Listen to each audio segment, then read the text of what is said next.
This is mental wellness in the modern world. Our mission is to connect biblical and psychological principles to better understand ourselves and the world around us.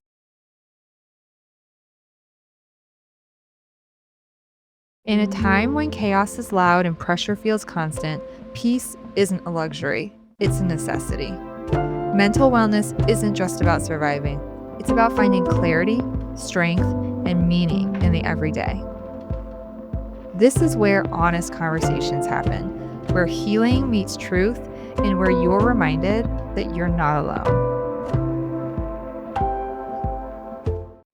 Hi, I'm Eleni Lobene with Benison Kingdom Network, and this is Mental Wellness in the Modern World.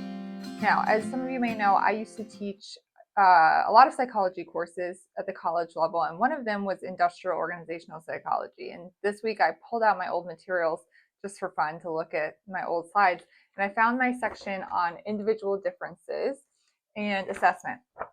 I used to joke that I would systematically categorize and judge people for a living when I was working in the assessment space, because we would just try to figure out ways to efficiently screen candidates for jobs, for example, which sounds kind of cold and harsh, but we were doing it to the end goal of trying to help the company and the individual have a better fit, right?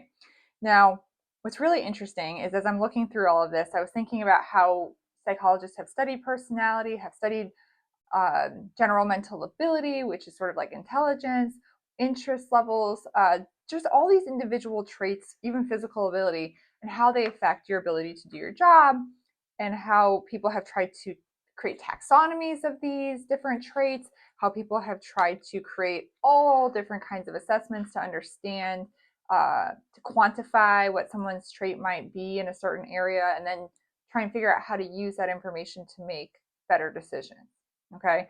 So it's unbelievable the amount of research that's been done in this area, and it is really effective research. But it got me thinking, psychologists totally embrace this idea that there are these individual differences, that they're stable enough that we can make judgments based on them, and that we can even quantify them. And they're supposedly supposed to be stable throughout the lifetime. If they're not stable, then we can't really use it, right? If it's fluctuating all the time. So it got me thinking about the Bible and what does God say about individual differences and how he made people. And it's really interesting because God basically says all over the Bible, yeah, I made you all different. Don't compare yourselves to each other. He says that we are supposed to embrace our differences, embrace who we are, and then do his work based on who he's made us to be, right?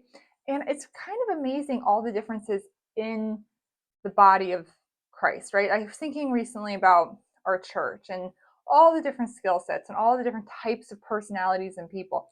And sometimes I remember someone saying to me once, you learn the most from the person that you get along with the least at church. And it's probably true, right? Because it's easy to get along with people who are the most like us, who think like us.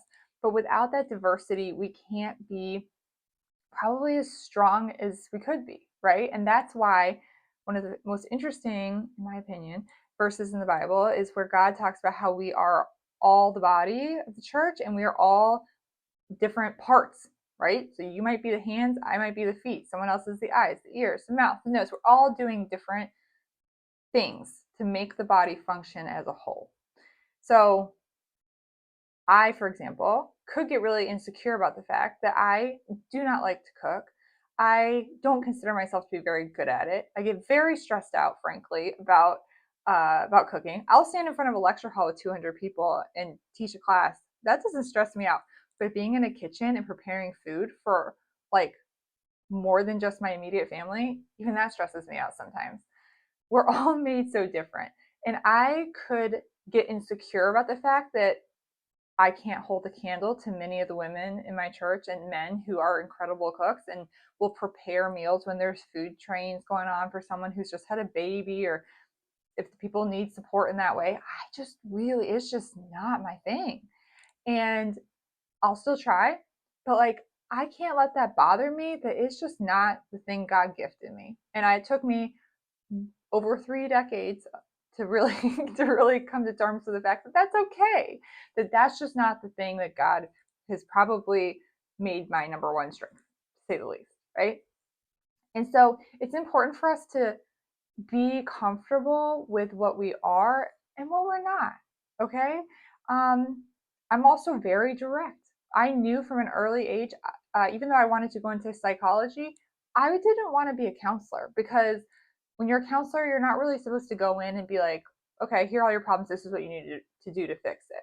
Right? That's not what you're supposed to do. You're supposed to guide the person through this slower process so they can come to it on their own. That's not my gift. So today I want to encourage you to think about the fact that God made you unique.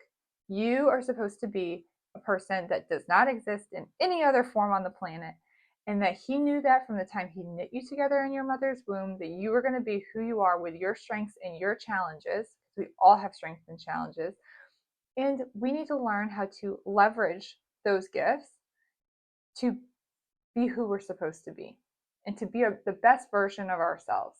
And so I encourage you to lean into what you can lean into, embrace what you can't lean into, and be okay with that. Have the confidence in the skills you do have to say, that one's not for me. Because then you can create more space for what you're supposed to do in life.